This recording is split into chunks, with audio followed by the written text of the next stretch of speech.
Every morning, millions of children board school buses without thinking twice. But what if I told you that it's safer for your kid to take the school bus rather than to walk or you driving them to school? Only few realize that school buses are actually the safest vehicles on the road ever made. Student school buses are actually 13 times safer than riding in a vehicle to school. They're 10 times safer than walking to school. They lack airbags and seatbelts, yet consistently outperform cars in real-world crashes. How is that possible? To understand it, we need to go back to the very beginning. In the earliest days of school transportation, the goal wasn't safety, it was simplicity. If it could carry children, it was considered good enough. The first school vehicles were little more than wooden carts towed by horses, often open to the elements and packed tightly with students. When engines replaced horses, the design didn't improve much. Early motorized school buses were boxy cabins tacked onto truck frames, with high centers of gravity and brittle construction. Sharp turns made them wobble, and collisions made them collapse. In the worst cases, exposed fuel tanks turned minor accidents into fires that spread with terrifying speed. Why were they built this way? The answer is simple. There were no rules. Every manufacturer had their own approach, using whatever parts were available or cheapest. Brake systems, materials, and even bus dimensions varied widely from one district to the next. Safety wasn't standardized, and that meant a child's well-being depended entirely on where they lived and what the local school could afford. The first step toward real change came back in the late 1920s. That's when federal guidelines began introducing consistent safety features, like improved seating layouts and stronger exterior materials. And while the now iconic yellow paint was introduced during this time for maximum visibility, it was just the beginning of a long journey towards safer design. The next evolution came from structural re-engineering. Buses were no longer just shells mounted on chassis. Engineers began constructing steel-reinforced frames that formed an internal skeleton, helping to distribute impact force during crashes. These frames were designed to resist crushing and rollovers, absorbing shock across the entire body of the vehicle rather than at a single vulnerable point.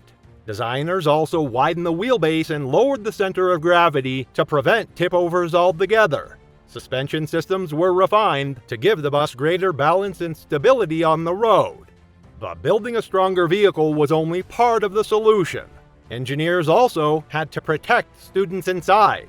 That led to one of the most important design shifts in school bus history: compartmentalization. Instead of relying on seatbelts, buses were fitted with high-backed, closely spaced seats lined with energy-absorbing foam. In a crash, students are cushioned in padded zones that minimize motion and reduce injuries.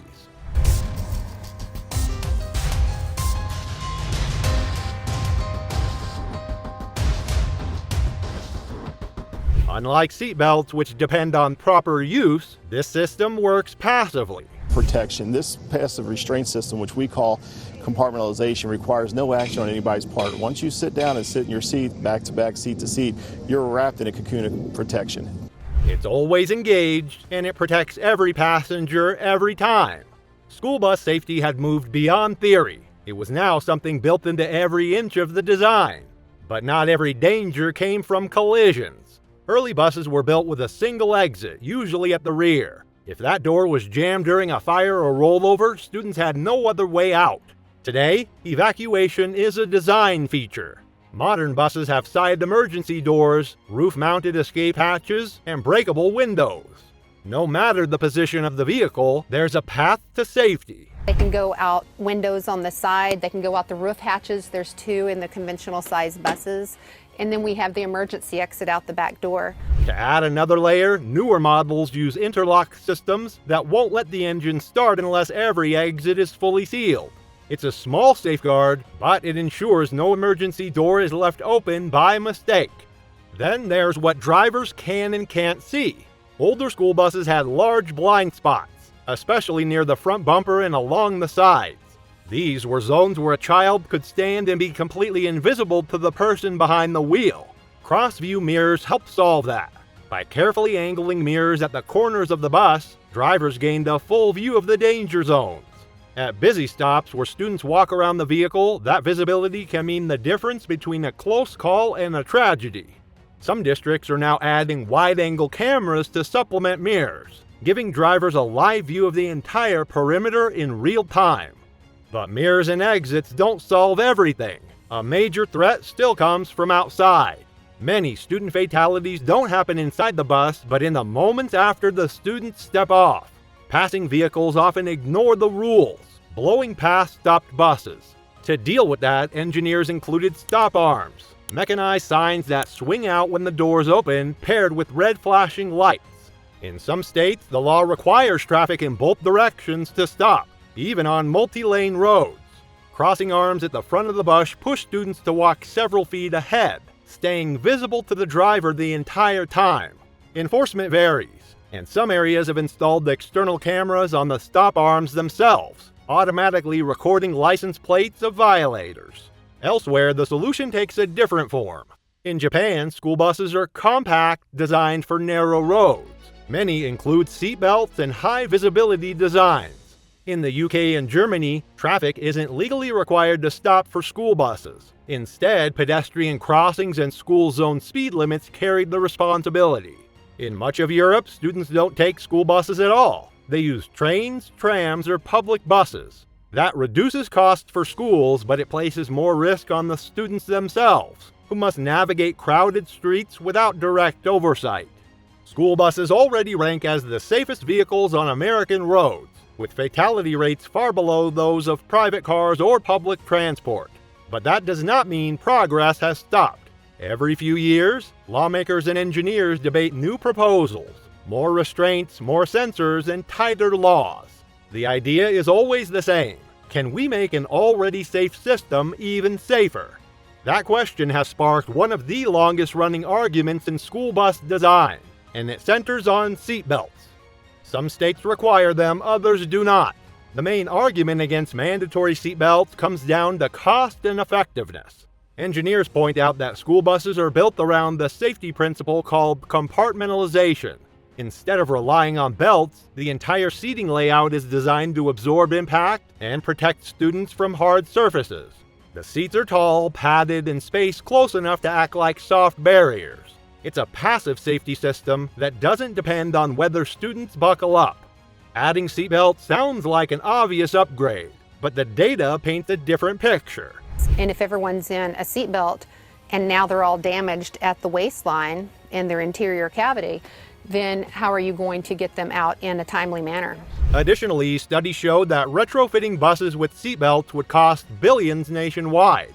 Meanwhile, the number of lives potentially saved is relatively low.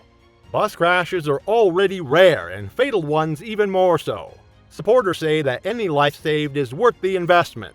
Critics argue that those same resources could go further in other areas, such as hiring more drivers, improving route safety, or upgrading vehicle maintenance.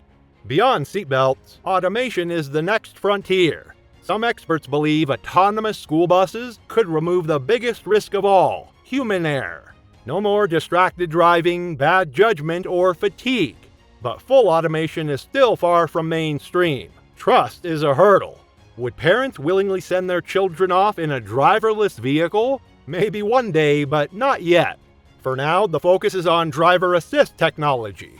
Even the cockpit evolves, adjusting to the driver in real time for safety. They now have telescopic steering wheels, power steering, adjustable pedals for those that are shorter in stature. Emergency braking, pedestrian alerts, and blind spot monitoring are already being tested. These tools support human drivers by reducing the chance of a mistake before it becomes a tragedy. Then there's electrification.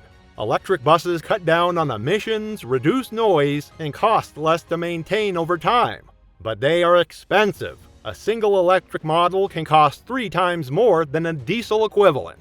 The real challenge is not just building a safer bus, it's knowing when the next upgrade is essential and when it's simply expected. After a century of redesigns, school buses now protect lives with engineering that works quietly behind the scenes. But safety remains a moving target. As technology and expectations evolve, one question continues to guide engineers and policymakers alike. How do you improve something that's already designed to prevent the worst from happening?